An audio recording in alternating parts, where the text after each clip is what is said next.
অনেক অনেক ধন্যবাদ শাহেনশাহ। আমাদের ওখানে বিয়েতে জ্যেষ্ঠা ভগ্নী আর ভগ্নীপতির উপস্থিতিকে শুভ মানা হয়।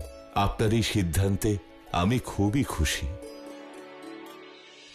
আপনার মেয়ের বিয়েতে কোনো রকম অসুবিধে হবে না রাজামশাই। আমি আপনাদের রীতিনীতি সম্পর্কে সবই জানি, আর সেগুলো সম্মানও করি। সেই জন্য আমি আমেরে আপনার আতিথেয়তা গ্রহণ করছি।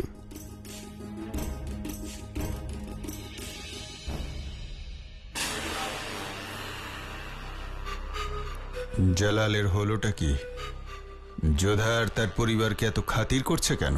শাহেনশাহ, আমি শুধু বড় আমি সুকন্যার ভগ্নিপতি হওয়ার জন্য যা উপহার দায়িত্ব পালন করতে হয় তা আপনি আম্মিজানের সঙ্গে আলোচনা করে নেবেন। জালালের হয়েছেটা কি? যোধা বেগমকে পাঠিয়ে দিলেই তো হতো, আবার নিজের যাওয়ার কি প্রয়োজন আছে? পরিবারের সবাইকে নিয়ে আমেরে যাচ্ছে। এ কি হয়েছে জালালের? রাজবংশীরা তো এরকম সুযোগেরই অপেক্ষায় থাকে, আর জালাল ওদের হাতে সেই সুযোগটা তুলে দিচ্ছে। জালাল যদি আমেরে যায় তাহলে হতেই তো পারে রাজবংশীরা কোনো ষড়যন্ত্র করবে। অজগর সাহেব, আপনাকে কিছু একটা ব্যবস্থা করতে হবে। সবেমাত্র বিপদ কাটিয়ে উঠেছে, আবার কোনো বিপদের মুখে ফেলতে পারি না। আদম, তুমি কিছু বলছো না কেন? আম্মিজান, আমার বলার কোনো প্রয়োজনও নেই, কারণও নেই। শাহেনশাহর সিদ্ধান্তই সবসময় মেনে নেওয়া হয়। কিন্তু এবার ওনার সিদ্ধান্ত বদলাতেই হবে আদম খান। আমি বোঝাবো শাহেনশাহকে। ঠিক আছে, তাই হোক। আমরা সবাই মিলে জালালকে বোঝাবো। আমি তো এটা বুঝতে পারছি না যে প্রত্যেকবার ও কেন নিমন্ত্রণগুলো গ্রহণ করে। কারণ বড় আমি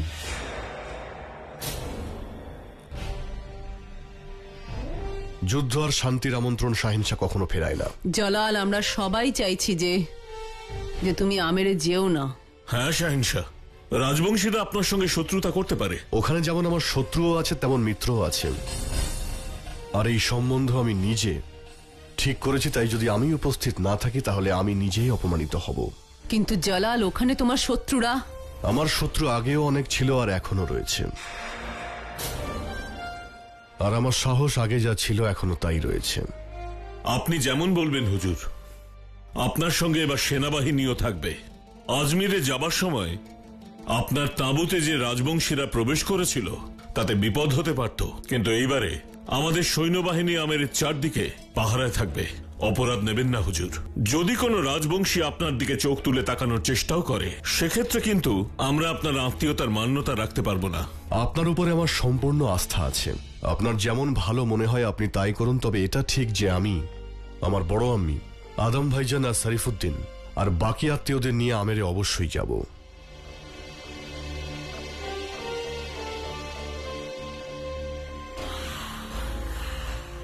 খুব ভালো আজগর খান সাহেব। আমরা চেয়েছিলাম জালাল যাতে আমেরে না যায়। ক্ষমা করবেন, আপনি তা হতে দিলেন না। শাহেনশাহর ইচ্ছে আমার কাছে আদেশ সমান। ওনার হুকুম তামিল করাই আমার কাজ। আমি ওনাকে আটকাতে পারিনি কি হয়েছে? শত্রুদের তো আটকাতেই পারি। আমি যা করেছি ভেবেচিন্তেই করেছি মহামাঙ্গা। অনুমতি দিন।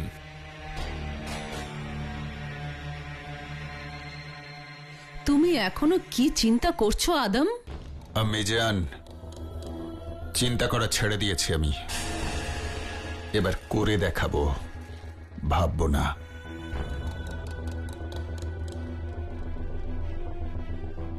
ইয়া আল্লাহ, এবার তো আমাকেও আমেরে যেতেই হবে, যাতে আদম আবার কিছু ভুল না করে বসে। আদম!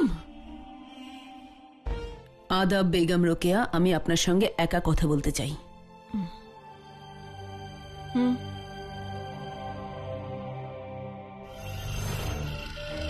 আমি জানতাম আপনি চিন্তায় পড়ে আমার কাছেই আসবেন।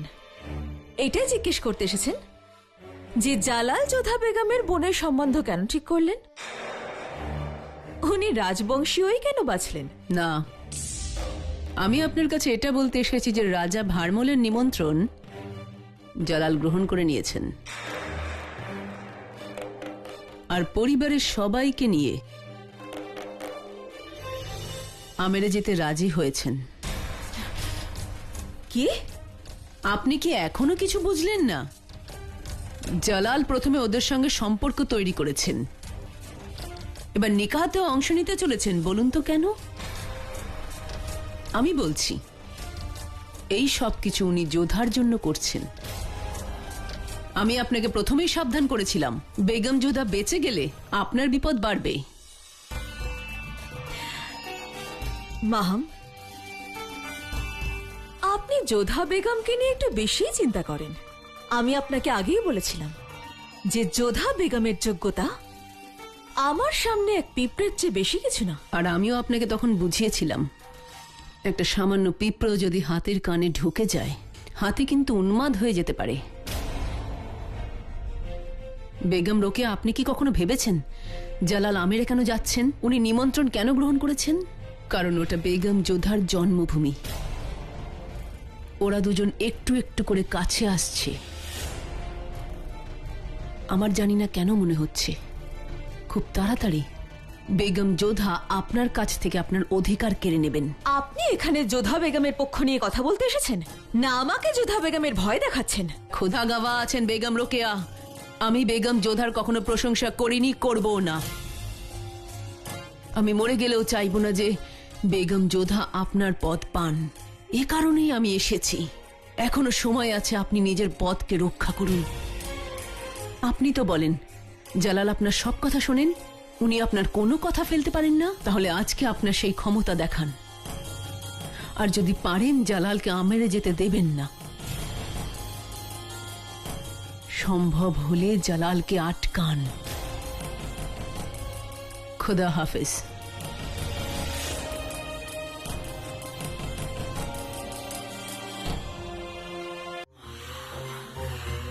আমি জান,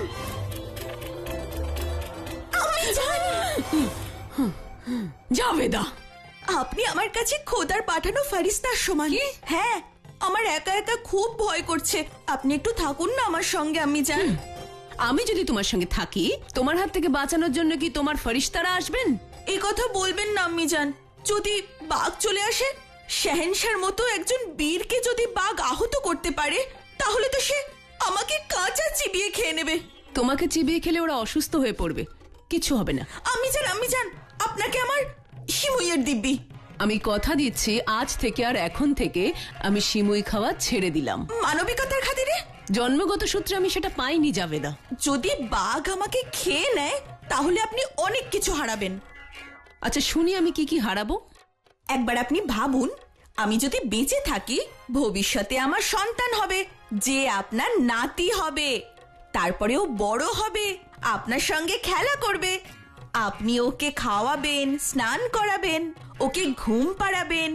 তাই বলছি, একবার ভাবুন, একটা বাঘের জন্য আপনার কত স্বপ্ন নষ্ট হয়ে যাবে। কিন্তু তুমি কখনো এটা ভেবেছো যে বাঘ যদি তোমাকে ছেড়ে আমাকে খেয়ে নেয়, তো তাহলে তো আমার সবকিছুই শেষ হয়ে যাবে। আমি জান, বাঘ আসবেই না। আমি শুনেছি বাঘ সেখানে আসে না যেখানে আগুন থাকে। তুমি এটা আমাকে বললে? ওহো, আপনি বুঝতে পারলেন না। আমি ওই মশালগুলোর কথা বলছি যেগুলো ওখানে জ্বলছে। আমি ওখান থেকে মশালটা নিয়ে আসি, যেটা আপনাকে আর আমাকে দুজনকেই রক্ষা করবে। আপনি এখানে দাঁড়ান। এই দেখুন আম্মি জান গেলেন কোথায়? উনি বোধহয় ভয় পেয়েছেন। আম্মি জানো না, শুধু শুধু ভয় পান।